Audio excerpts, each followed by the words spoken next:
Hey there, it's Diane Forrester, and welcome to I Have Today, the show that inspires, educates, and empowers you through life's transitions. And each week on this show, I bring on the coolest, most amazing, awesome CEOs, experts, authors, entrepreneurs, and truly life changers who've gone through their own reinventions in life and have come out on the other side successful. And they come on this show to share their stories with us. And today, I'm excited to have my guest, Lana Wolfe, on the show. Hey, Lana, how are you? Hi, good. Thanks for having me, Diane. Well, I'm so happy to have you on the show. So Lana and I are going to have a great conversation today because our theme for the show is start checking off your bucket list now, like today, people. So do you even have a bucket list? And if you don't, you need to get one, you need to create one. And if anything has ever been more prevalent in time than right now, the experience of how fragile and precious life is, today is the day for you to take a look at this and really start living the I Have Today way, in the now, in the present moment, and really making sure that you are experiencing as much of life as you possibly want to, and really finding the joy in all the little things as well as the big things. And so that's what I Have Today is all about, very intentional living. And Lana and I are on the same page, and she's got quite a story that she's going to share and how she's using her life to help other women. So let me read you a little bit about her bio. Lana Wolfe is a life coach helping others overcome fear and inner resistance. After spending 20 years in accounting, she embarked on a new career as an author, speaker, and life coach. Following her near-fatal experience, as told in her book, Like a Moth to a Flame, A Fatal Attraction, she overcame the trauma and developed the mantra to fill your bucket before you kick the bucket. I just love that. She is actively pursuing her passion to help women overcome fear, find inner peace, and live the life of their dreams by checking things off their bucket list. In pursuit of her own dreams, she is checking things off her own bucket list, such as a raft through Grand Canyon, touring Redwood Forest, and hiking 14ers in Colorado. Up next, she is hiking the Pacific Crest Trail. All right, Lana, welcome to I Have Today. So good to see you here. All right, so before we get into it, let me just share with the audience what our intention statement is, because we always do this. Each week we have an intention statement for you, and it is this: I have today to check one thing off my bucket list. So imagine if you're using each day to check just one thing off that bucket list that you would accomplish checking off 365 things a year. How cool is that? And that's so in alignment with what we're doing here with our year of radical changes. That so much is changing every day. You know, when you do things differently, how much more expanded your life is. So, Lana, what I want to ask you to share with the audience is a little bit of your story. You know, you said it right here in your bio that you had a near fatal experience that you told in your book. What was your story? What's the background? Basically, being with the wrong man, not seeing the warning signs, and through mental illness and drug abuse. I'm sure there was drugs that night, although, again, I was kind of oblivious to that effect. But he was hearing voices, and he thought I was an alien or something that needed to be destroyed. And I, between stabbing, slicing my throat, kicking, beating, poisoning, drowning, I think I went through 7 of my 9 lives. Wow. And, as I lay on the floor and he was like stomping on the back of my neck, trying to break it, I was like, God's not going to let you kill me tonight. And miraculously, he stopped. Wow. Yeah. So he actually did confess to murdering me. He thought he had, everything he did should have killed me. And so I survived. And shortly after that, I was doing the PTSD, taking drugs to get through the day, drugs to help me sleep, all that stuff. And I was like, no, I'm going to take my life back. And that's actually when I started doing the 14ers, which are mountains over 14,000 foot in elevation. Wow. So I hiked all 14 one summer, 2014, which, the first time I went back because of altitude sickness, but I just kept going step by step by step. Blizzards, rain, snow, lightning, all that stuff. I managed to do all 14 that summer. That's fantastic. So what got you to that? Where was the drive and where did the drive and determination come to do that? Like, part of the taking my life back. There was a group of guys, like 5 guys. I mean, these guys were 12 years younger. One was a CrossFit trainer. One was training for a marathon. The other one ran like 8 miles a day, really buff, in shape guys. And we were like, oh, let's do 14-14ers in 2014. It's like, okay, I'm up. And I'm the only one that finished out of all. Wow. I think the next closest was 5 mountains. And that's what 3 of those he did with me. So it was just the determination to go out there and do it. I figured if I could do that, I could do anything. You sure can, and you're living proof of it. And so what, in your transition out of that, near fatal, experience and that life and that marriage and that relationship, what got you to the other side? What do you think it was? Just the passion for life. I mean, there's so much more to do. And that's where I started my phrase, the fill your bucket before you kick the bucket. And as we were talking before, it's like, it doesn't have to be this big destination, which is what most people think of. It's like, oh, I want to take this big trip. But it's the daily planning for it, it's not getting there. Getting there is like the total anticlimactic. It's like the preparation. And it's also the daily stuff. Like, I'll go buy myself a dozen flowers if I walk by. It's like, oh, those are nice. And it's for me, not for anybody else, not needing anybody else to reinforce me. Or weekly things. I mean, especially now where you can't like just go to the park anymore, which is crazy. It's the just going outside, being in the sun and smiling and going, being at home bucket list things, or maybe writing a book or doing a puzzle, or again, doing poetry, things that make you feel better. Yes. Or cleaning out that drawer, or organizing those photos and making that album that you've been wanting to make, or just those little gifts too. Yeah. And you're right, it's never about that. It's achieving the goal and the end destination. It feels good in the moment, but it's everything leading up to that is so much more magical. Yes. And right now, a lot of my clients are coming out of a toxic relationship. They don't even know what things excite them and what things to set on that goal list. And that's a start where it's daily. It's like, what makes you happy? Think back to your childhood. What little things did you like to do? Coloring and the mandalas and stuff. Those are also relieve so much stress and so helpful in, making you smile every day. Yeah. Okay. Yeah, I love that. There's so much magic in all those little gifts too, and so much creativity, and allowing just the mind to wander and play and just really expand. It's like you think about those things that you do when time loses all meaning, and you get so much joy in those little things too. So the big milestones are great too, the big bucket list things, but the little ones are matter too. So that's wonderful. Okay, so we are living in interesting times right now with everything that's going on, and things are very tight and confined and constrained, and it won't always be like this, but this is an awakening for sure. I mean, if we're not all consciously aware of how good we have it now, then I don't know what could happen to make that happen. So what do you say to the audience that's at home listening to this, or maybe they're in their car listening to this or watching this on YouTube, about the importance of a bucket list and making a bucket list, and how to, maybe they don't have one, maybe maybe they might have thought of it before but never really did it, and the importance of doing that. What words of wisdom do you have? Most people set goals for business and career and this or that, but setting goals for yourself is often overlooked. And there's so many benefits.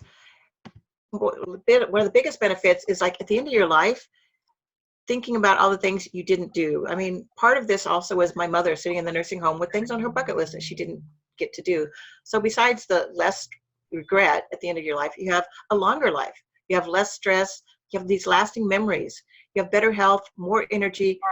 And it actually increases your productivity at work. When you take the time for yourself, then you can go back and focus more when you do get back to the office. It's true. It really is true. And it is a personal journey. It's, work and all of that's important. It's so interesting to see I'm experiencing um,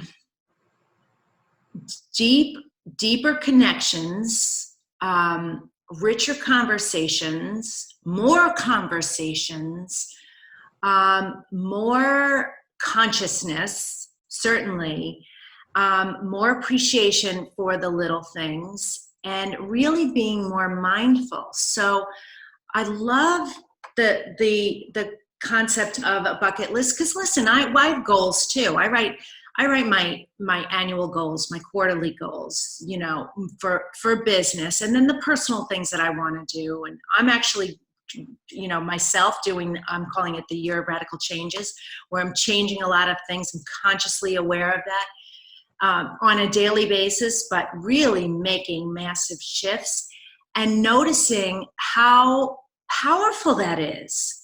So, and you notice when you do achieve a goal, even a little one, like, so you buying yourself a bouquet of flowers or a dozen roses or whatever that is that day, that feels so good. Like, you feel like you accomplished something by rewarding yourself or treating yourself. It just, that raises the serotonin and it really elevates your frequency and just makes you feel better, doesn't it? It just turned that day around a little bit. And so that's really powerful.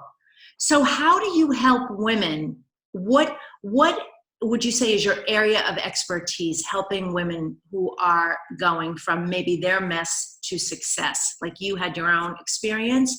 Who are they? So a lot of these women have these limiting beliefs, such as, I don't have enough time, I don't have enough money, I'm too old, I'm too young, I don't deserve it, I don't know how, or I'll do it later. And as we all know, whether it's a car accident, the coronavirus, or some crazy with a knife, we might not have later. So I set 2 or 3 goals for my long-term bucket list, that the dreaming, the planning, and everything that keeps me excited for that bucket list goal.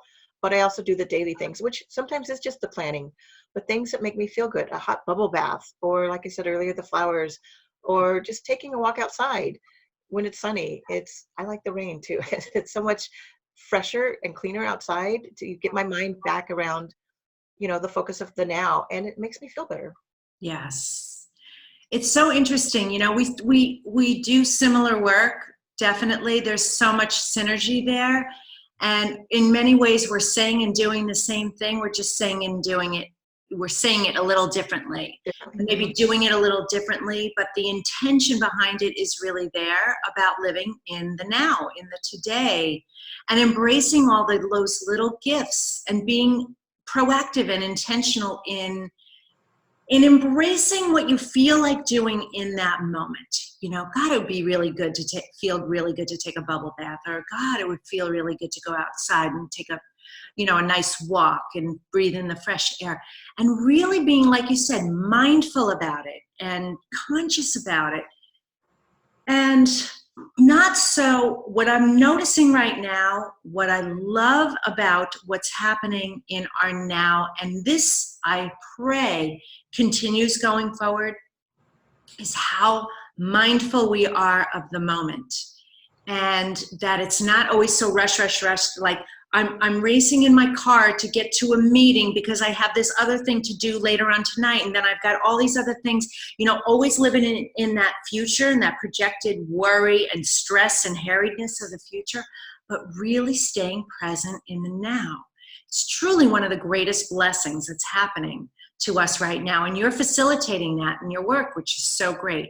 And there are a lot of women out there who need what you're doing. They've been in traumatic relationships, abusive relationships, whether it's physically or emotionally, mentally, that are suffering that trauma as well. And so your book and your coaching is really helping them. And it's a beautiful thing. You hit a key point. It's not just the physical abuse, and it's really the mental abuse is actually so much worse. So much. Because a lot of people, women that I've dealt with, like, oh, it's not abuse. It's not this. Oh, he loves me so much, and that's why he does. And it's like, no, it's still abuse when they're controlling and they're they're stifling that creativity. They're stifling that feeling of being good. And I really think that the mental abuse is worse than the physical abuse. I totally wholeheartedly agree, because you can feel the sting of the the slap or the punch or the kick or whatever it is, and yeah, that's really painful, and does it leave a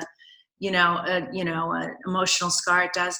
But the mental abuse is so much harder, because we are so, the way the subconscious works, it's just collecting data, but it's so much easier to believe the negative than it is the positive. That sticks with us. It stays with us. It's so hard to move past that and come, especially for women. I'm not saying that men don't suffer from that. Of course they do.